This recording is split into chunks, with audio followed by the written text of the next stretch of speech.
السلام علیکم ورحمۃ اللہ وبرکاتہ۔ الحمد للہ الذی لیس کمثلہ شیء وہو السمیع البصیر، واشہد ان لا الہ الا اللہ وحدہ لا شریک لہ، واشہد ان سیدنا و مولانا محمدا عبدہ ورسولہ، اما بعد۔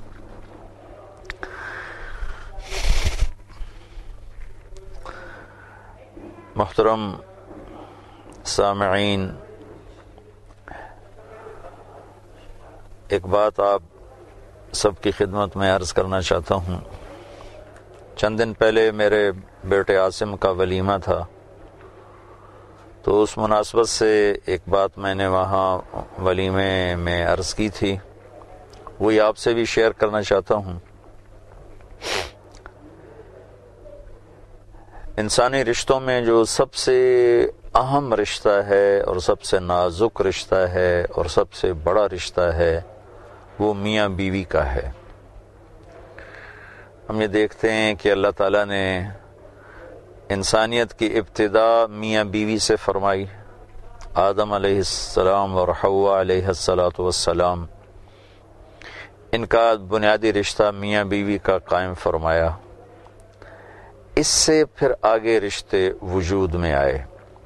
جب اولاد ہوئی تو یہ ماں باپ بن گئے، جب شادیاں ہوئیں یہ سسرال بن گئے، جب آگے ان کی اولاد ہوئی تو یہ دادا دادی بن گئے، نانا نانی بن گئے۔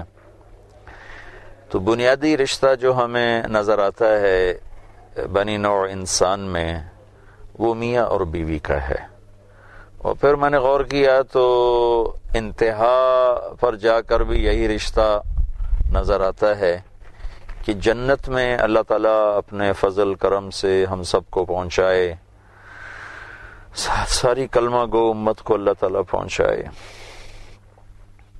وہاں بھی جو زندگی کو اللہ تعالیٰ نے گھمایا ہے تو میاں بیوی کے گرد ہی گھمایا ہے کہ جنت میں ہر ایک اپنی بیوی کے ساتھ ہوگا اور ہر عورت اپنے خامند کے ساتھ ہوگی۔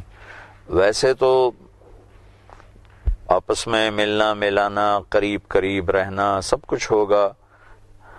جنات عدن يدخلونها ومن صلح من آبائهم وازواجهم وذرياتهم والملائكة يدخلون عليهم من كل باب۔ میاں بیوی، ماں باپ، بہن بھائی، بچے بچیاں، اولاد، سب ساتھ ساتھ ہوں گے، قریب قریب ہوں گے۔ لیکن جو رہنے کی بنیاد ہے وہ ہر مرد عورت بطور میاں بیوی الگ الگ رہ رہے ہوں گے۔ تو ابتدا بھی میاں بیوی سے ہے اور انتہا بھی میاں بیوی سے ہے۔ اور بہت سے دنیا میں بغیر شادی کے فوت ہو جاتے ہیں، مرد بھی، عورت بھی، بچے بھی، بچیاں بھی۔ تو اللہ کے محبوب نے فرمایا، اللہ تبارک و تعالی، وہاں جو ان میں جنتی ہوں گے تو ان کا اپنی ثواب دید پر آپس میں ان کے نکاح ہوں گے، پھر ان کو اللہ تعالیٰ جنت میں داخل فرمائیں گے۔ تو ابتدائی رشتہ بھی میاں بیوی ہے اور انتہائی رشتہ بھی میاں بیوی ہے۔ اور یہ ان دو بنیادوں کو اس طرح اللہ تعالیٰ نے مضبوط فرمایا ہے کہ کسی بھی رشتے کی وجہ سے ان دو رشتوں میں نہ دراڑ پڑے، نہ آپس میں پھٹن ہو، نہ آپس میں اختلاف ہو۔ مخالفت، اختلاف رائے تو ہوتا ہے، آپس میں مخالفت یا نفرت یا لڑائی یا جھگڑا کسی شکل میں بھی کسی رشتے کو میاں بیوی کے رشتے میں داخل ہونے کی گنجائش نہیں دی گئی۔ تقدس سب کا ہے۔ میں ایک اور حدیث پیش کرنا چاہتا ہوں کہ سجدہ میرے محبوب صلی اللہ علیہ وسلم کی شریعت میں صرف اللہ کو ہے۔ وہ عبادت کا سجدہ ہو، وہ تعظیم کا سجدہ ہو، وہ صرف اللہ کو ہے۔ اللہ کے سوا کسی کے آگے ماتھا ٹیکنا نہ میرے اللہ نے اجازت دی ہے، نہ میرے محبوب صلی اللہ تعالی علیہ وسلم نے اس کی اجازت دی ہے۔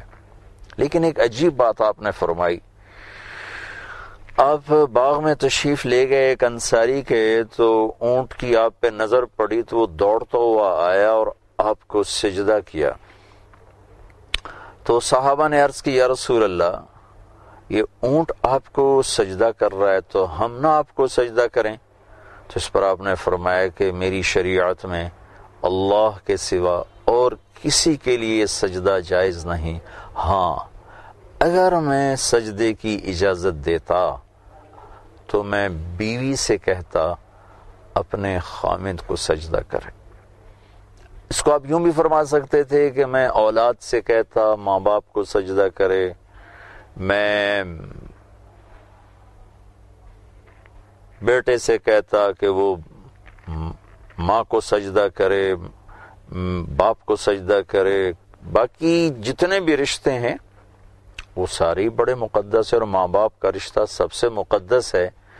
لیکن جو عظمت ہے اور جس نے برقرار رہنا ہے، جس پر نسل انسانی نے آگے چلنا ہے، تو اللہ تعالیٰ کے محبوب نے اس کو فوکس فرمایا اور یوں فرمایا اگر سجدہ جائز ہوتا تو میں بیوی سے کہتا اپنے خامند کو سجدہ کرے۔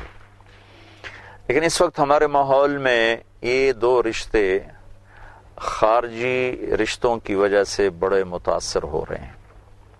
کہیں تو ایسا ہے کہ لڑکے کے والدین وہ اس رشتے میں اتنا داخل ہو جاتے ہیں کہ میاں بیوی کا رشتہ یا ٹوٹ جاتا ہے یا انتہائی تکلیف دہ بن جاتا ہے۔ کہیں لڑکی کے والدین وہ اتنا داخل ہو جاتے ہیں کہ یہ رشتہ پھیکا پڑ جاتا ہے، ٹوٹ جاتا ہے، مقدر ہو جاتا ہے، خراب ہو جاتا ہے۔ شادی کے بعد بیوی کے ذمے سب سے بڑی ہستی جس کو اس نے خوش رکھنا ہے اور راضی رکھنا ہے اس کا خامند ہے۔ لیکن بہت سی بچیاں ماں باپ اور اپنے میکے کے تاثر میں آ کر اپنا گھر خراب کر بیٹھتی ہیں، اور اسی طرح بہت سے بچے میری ماں ہے، میرا باپ ہے، میری بہنیں ہیں، ان سے متاثر ہو کر وہ اپنا گھر خراب کر بیٹھتے ہیں۔ ماں باپ کو عزت دینا ذمہ ہے، بچہ اپنے ماں باپ کو عزت دے، بچی اپنے ماں باپ کو عزت دے، خامد اپنے رشتہ داروں کو عزت دے، بیوی اپنے رشتہ داروں کو عزت دے۔ لیکن ان دونوں کے جو رشتے ہیں وہ ان کے آپس کے رشتے کو متاثر نہ کریں، ان میں پھوٹ نہ پڑے، ان میں جھگڑا نہ ہو، اس کا سبب نہ بنے۔ اور یہ بات میں بڑے دکھ سے کہتا ہوں کہ یہ سب کچھ میرے دیس میں ہو رہا ہے، یہاں تک کہ اولاد بھی ایسی جگہ نہ پکڑے دل میں کہ باپ اولاد کی وجہ سے بیوی کو بے عزت کر رہا ہو، یا بیوی اولاد کی وجہ سے اپنے خامند کے مرتبے کو گھٹا رہی ہو۔ بہت سی مائیں اپنے بچوں کی محبت میں خامند کی حق تلفی کرتی ہیں، بہت سے والد اپنے بچوں کی محبت میں بیوی کی حق تلفی کرتے ہیں۔ ان دونوں کی بھی گنجائش نہیں ہے۔ بچے ماں باپ کی طفیل ہیں، ان کو اتنا اپنے رشتے میں داخل نہ ہونے دیا جائے جس سے میاں بیوی کا رشتہ ٹوٹ جائے، یا اس میں کوئی کمی آئے، یا اس میں کوئی تعلق کی خرابی آئے۔ اللہ تعالیٰ نے ایک گھر کو باقی رکھنے کے لیے سینکڑوں آیات اتاری ہیں۔ اور آخر میں ایک فقہا کی بات نقل کرتا ہوں کہ ایک شخص یوں کہتا ہے کہ انشاءاللہ میرا یہ پلاٹ مسجد کے لیے وقف ہے، وہ انشاءاللہ کہتا ہے اگر اللہ چاہے، تو وہ فقہا فرماتے ہیں کہ اب یہ اس کا پلاٹ وقف ہو گیا، اب یہ واپس نہیں لے سکتا۔ لیکن یہی شخص اگر یوں کہے کہ انشاءاللہ میری بیوی کو طلاق ہے، تو فقہا فرماتے ہیں کہ یہ طلاق نہیں ہوگی، کیونکہ اس نے اس کو مشروط کیا ہے اللہ کی منشا کے ساتھ کہ اگر اللہ چاہے انشاءاللہ تو میری بیوی کو طلاق، اور اللہ ہرگز نہیں چاہتے کہ کوئی شخص اپنی بیوی کو طلاق دے، تو لہٰذا یہ طلاق نہیں ہوگی۔ اللہ کے محبوب صلی اللہ تعالی علیہ وسلم نے ارشاد فرمایا علی طلاق سے بچنا، جب بے جا بغیر کسی سبب کے طلاق دی جاتی ہے تو اللہ کا عرش کانپ اٹھتا ہے۔ اللہ تعالیٰ اس رشتے کو اس رشتے کو اللہ تعالیٰ نے بہت خوبصورت بنایا ہے، اور میں اپنے سارے سننے والوں سے کہوں گا اسے خوبصورت بنانے کی کوشش کریں۔ دائیں بائیں رشتوں کی قدر اپنی جگہ پر ہے، لیکن وہ اتنے داخل نہ ہوں کہ میاں بیوی کی زندگی مقدر ہو جائے، خراب ہو جائے اور اس میں بدمزگی پیدا ہو۔ ایسا نہ ہونے پائے تو زندگی بہت خوبصورت ہوگی، اور آگے اولاد پر بھی اس کے اثر ہوں گے، دونوں طرف کے خاندانوں پر اس کے خوبصورت اثر پڑیں گے۔ اللہ تعالیٰ مجھے آپ کو عمل کی توفیق بخشے۔ السلام علیکم۔